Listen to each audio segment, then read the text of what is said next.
Rock Hudson was terrified of Dynasty kiss with co-star Linda Evans after AIDS diagnosis, nobody knew.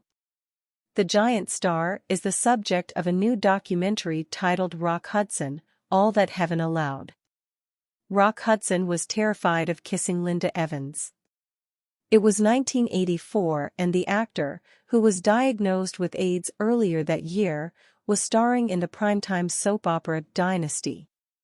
The former 50s heartthrob, who was keeping the details of his illness a secret, agonized over giving his co-star a lethal injection of the disease a week before filming.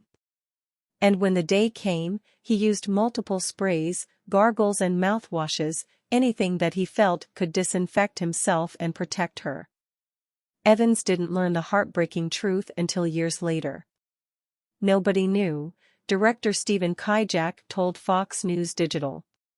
Here was the moral quandary of, am I going to give Linda Evans AIDS? I just can't imagine being in that space at the time when there was just no information available. Internally, Rock was losing it.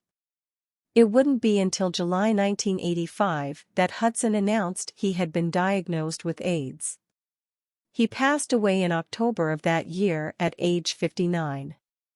His death occurred nearly 4 years into the AIDS pandemic, and he was the first major public figure to die from an AIDS-related illness. The late star is now the subject of a new documentary premiering June 28 on HBO and Max titled Rock Hudson, All That Heaven Allowed. It explores the Academy Award-nominated idol's rise to stardom, how his public persona was carefully orchestrated by the studio system as he privately lived as a gay man, as well as his final tragic years. It features sit-down interviews with several of Hudson's former partners and pals. Evans, 80, is also heard in the film.